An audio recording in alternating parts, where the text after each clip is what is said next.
Hi, everybody. Hello, I'm Ryan. I'm Bethany. And we are Ryan and Bethany Board Game Reviews. And today we'll be talking about River Valley Glassworks. This is designed by Adam Hill, Ben Pinchback, and Matt Riddle, and it is published by Allplay. But before we talk about that, we just want to remind you to subscribe so you can see all our videos as they come out. We do top 10s, we do reviews, we do vlogs, we do skits, we do it all. So make sure to subscribe.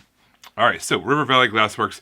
This is actually a thing. I didn't know about this. But basically, in various bodies of water, sometimes you can pan for glass bits. These are different kind of basically very shiny glass-like rocks that come in all different colors and shapes. And they're absolutely beautiful. So that's what you're doing, is you're trying to collect the best collection of these various glass bits as you're going through this thing.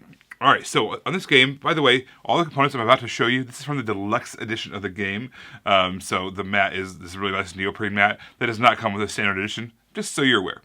All right, there's two things you can do. There's two options you can take on your turn. You can either restock your pan by drawing up to 4 of these these glass tiles from the lake, which is the place at the bottom end of the board, and then putting them into your pan. Your pan can only hold 5 things at a time. That's a great way to restock your pan. So that's called the draw action.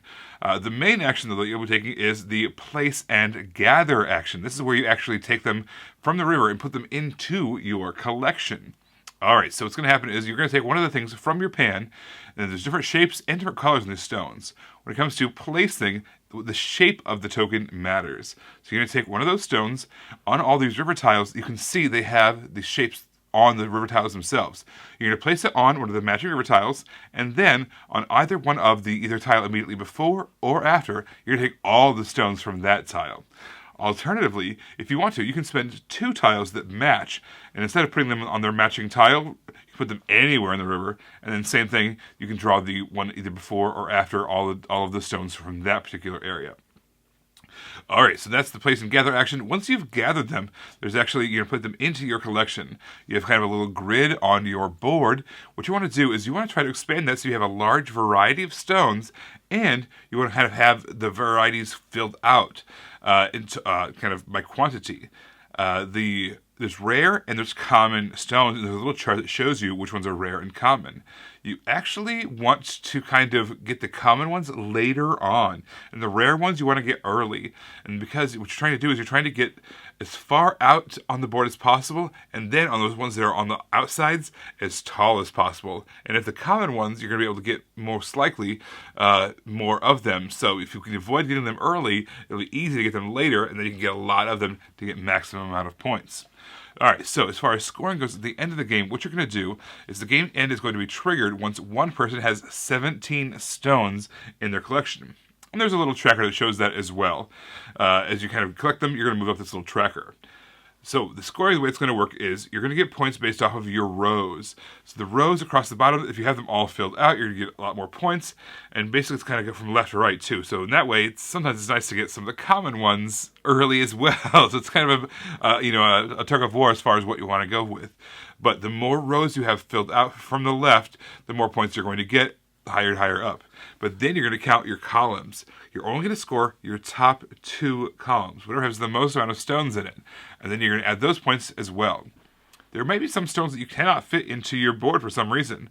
In that case, because maybe you had too many variety, or maybe you had too much of a certain color, those are going to go into your overflow. Your overflow is going to be negative points at the end of the game, so you want to try to avoid that. So you're going to count your rows, you're going to count your columns, and then you're going to subtract your overflow. Whoever has the most points at the end of the game wins. I am a gamer that really enjoys double-use anything. So typically it's double-use cards that can be used for multiple things. I just really like that. Less components for the players. There's a lot to look at, but I really like that.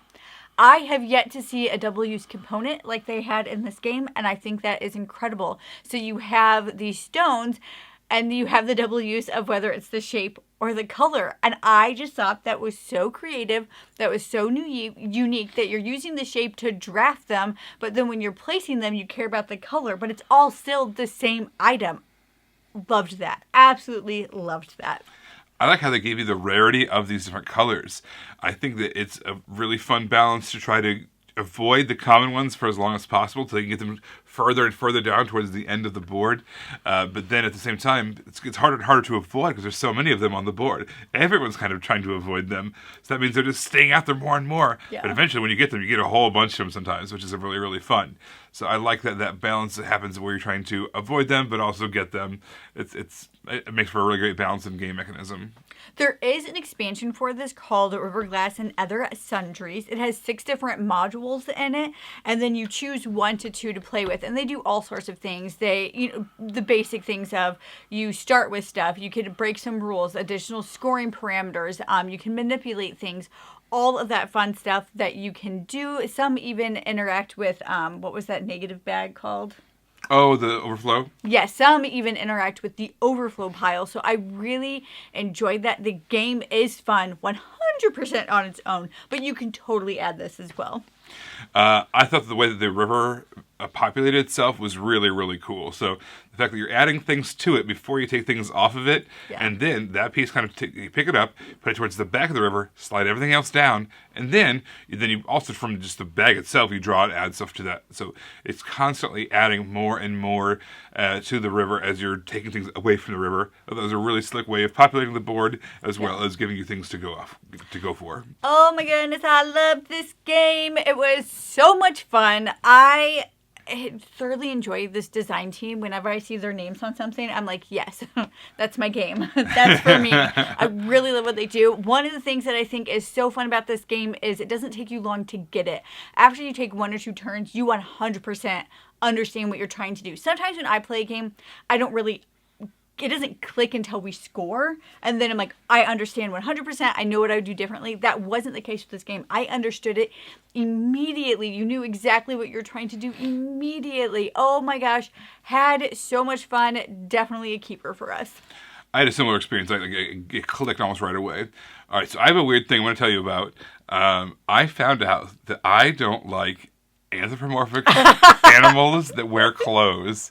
For whatever reason, it's like this weird thing. These guys have these little hats, these little bow ties, and they're very cute, right? But at the same time, they're like, it's unnerving in a way. It's a weird thing.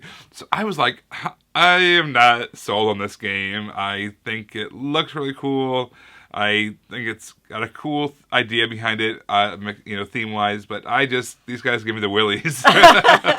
Not excited to play it the same way Bethany was. She knew this was going to be one that she was in, that she liked.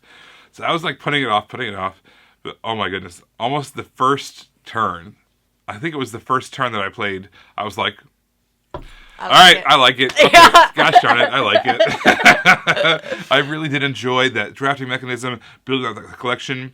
I thought that initially that 17 stones in your collection or the 17 pieces of glass is going to be too short of a game. It ended up kind of feeling just right. You still take 1 additional turn, and you don't want to ever have too much time, or else you're going to have just the whole thing filled up. It was actually just the right amount of sweet spot of time for the way to time it out to get the right amount of stuff. What a slick system for drafting and collecting these things. I really liked it, despite these crazy guys in hats. The hats don't belong on these guys. They should be wearing ties. Doesn't make any sense. But they're cute. Doesn't make any sense. That one has glasses. He's going to be haunting me. Everybody, thank you so much for watching. Don't forget to subscribe so you can see our videos as they come out. Until then, you can find us in all of these places. You guys, thanks for watching, and we will see you next time. Bye. Bye. You guys, thanks so much for watching. This game was provided to us by a publisher in exchange for a fair and honest review. And if you want to see more stuff, check out over here to see something we think you might like. And over here, we think that YouTube has picked out a great video for you you're going to love. Thanks, guys. We'll see you next time. Bye.